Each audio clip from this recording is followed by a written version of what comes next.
ngasi nungthil pung 3:10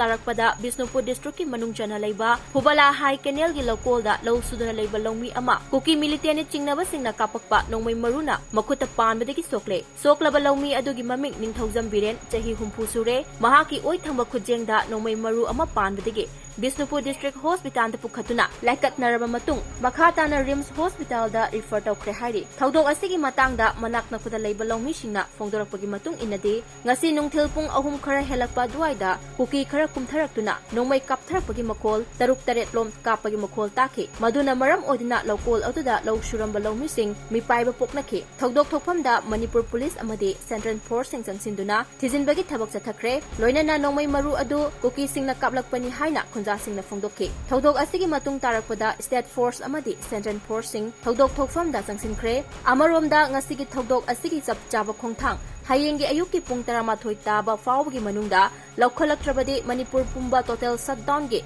khongjang jangsin haina Bisnupur district ki miyamna phongdorakli ngasigi thaudok asik matau karamna thokibano haiba asigi matangda MAMI TV ki pawgi team gi maikaidagi marik chumba pawdam ama miyamna thamjari hauzik aina leiriba mafam asi Bisnupur district ki manung chana leiba Phubala makha lekaidani haiba Phubala makha lekai gi high canal haiba makha leiriba jaga asida ngasi nungthil pung 3 lom taba matamda lo suduna leijaba ahal amang ha lo suba loiba matung pothari ngai da thangnaba sing sida leiba kuki singna Nongmei kaptharakpadagi oi thangba khutta sokpadagi hujik mahak asi district hospital da ahanba treatment piraba matung Makhutta na layengnabagi damakta Rims Hospital da pukhre adungmaku Makhutta bu oina thongdok asi thokhraba matung mafam asida lamdamna sigi miyamna pendaduna thomjalaklaba matung mafam asida leiriba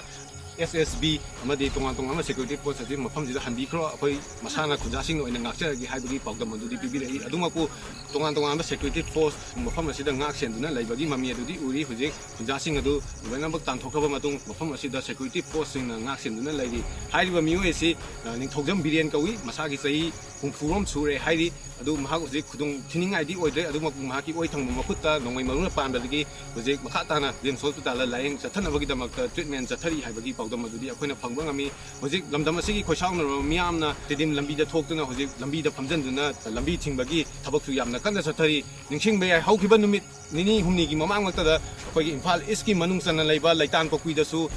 maitai singna masagi lamda kuki singna laaga mafam aduda lau khawba yaroi haina athingba pirakpadagi nakan ani gi marakta nung yauna nawi yauna kapnabadagi akanba irang thokpadagi security force na mafam adu ngak senduna thamgibadagi hojik irang adu nemthakraba matung ngasi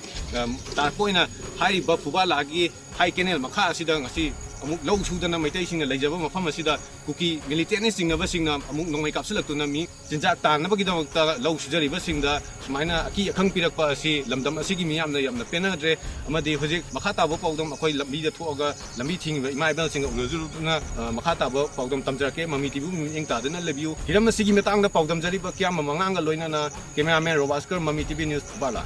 ngasi thogdo asiga mari lenana hayeng ayuk ki pung 13 phawbugi manungda Nongmei kaplakdiba miyoi phaba ngamdrabadi Bisnupur district ki miyamna pung 13 matungdagi Manipur pumba total shutdown kauragani masida lamdam asigi CSO club mairapaibi amari miyamna support to biyo haina su phongdorali aina Manipur miyamda karigma message ma piningi madudi ngasi khangkhanguduna Phubala da thokiba thogdo asiga mari lenana hayeng asi pung 13 taba matamda Manipur gi governor amadi DGP amadi DCSP yauna Phubala gi parja gi mafum sida